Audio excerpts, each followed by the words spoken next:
Did you know that more than 85% of people who attempt to change their diet relapse within the first 3 months? Food is one of the most powerful habits we carry, and changing it can feel harder than changing jobs, cities, or even relationships. I almost became part of that statistic when I was first initiated into the Shambhavi Mahamudra Kriya. My body and taste buds were still deeply rooted in non-vegetarian food, but something inside me began pulling toward a Satvic diet. What followed was not an overnight shift, but a gradual transformation that tested my patience, discipline, and awareness.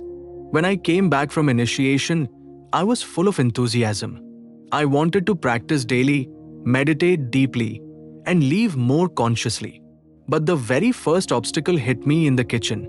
I would sit for practice in the morning and feel light. But by lunchtime, my cravings for chicken, eggs, or spicy fried food came rushing back.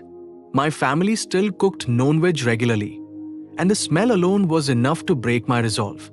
I remember thinking, how can I move toward higher states of consciousness when I can't even say no to my plate? The frustration was real. On some days, I would meditate beautifully in the morning, feeling calm and clear, only to eat something heavy and feel like I had undone all the work by evening. Watching others glide into the Satvic lifestyle so effortlessly made me doubt myself even more. I felt torn between two worlds. One part of me was hungry for spiritual growth, but the other was still chained to old habits and comforts. Honestly, I even considered giving up the practice, thinking maybe I'm not cut out for this. What shifted things for me wasn't a sudden miracle. It was a realization. During one of Sadhguru's talks, he said something that struck deep. Food is not just fuel, it is life-making material. What you eat becomes you. That line kept echoing in my head. I started to notice how my body and mind felt after different meals. Non-veg left me heavy, restless, and sluggish in my practice.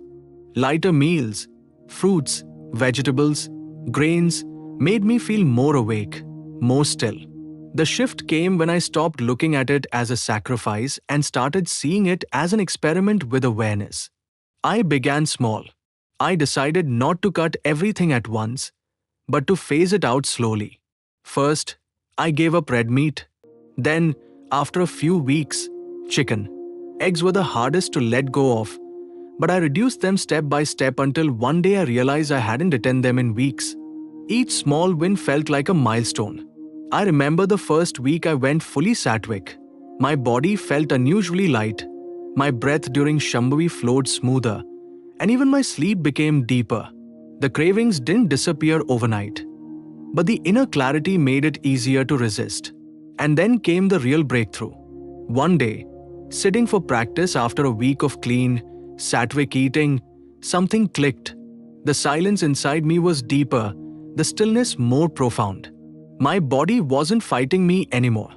Instead of dragging me back into old patterns, it began to support the process. For the first time, I felt what Sadhguru meant when he said the body can become a partner in your spiritual journey.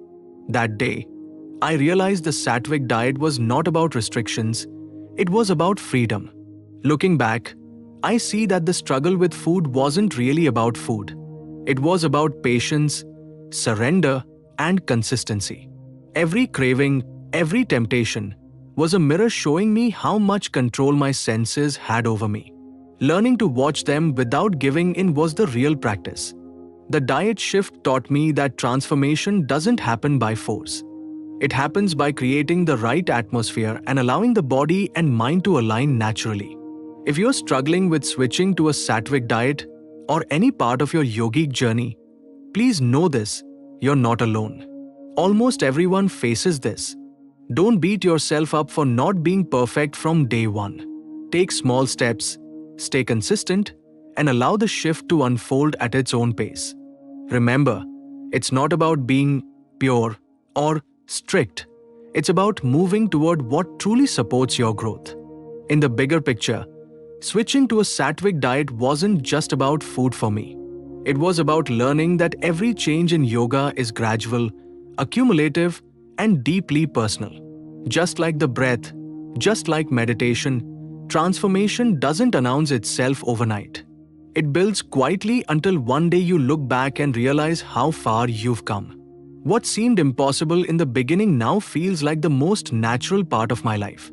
That was my journey, from struggling with non-veg cravings to naturally embracing a Satvic lifestyle after Shambhavi.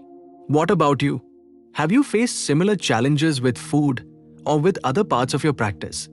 I'd love to hear your story in the comments. If this video resonated with you, don't forget to like it, share it with someone who's on their path, and subscribe for more real experiences from the journey. Together, we'll keep walking, learning, and transforming.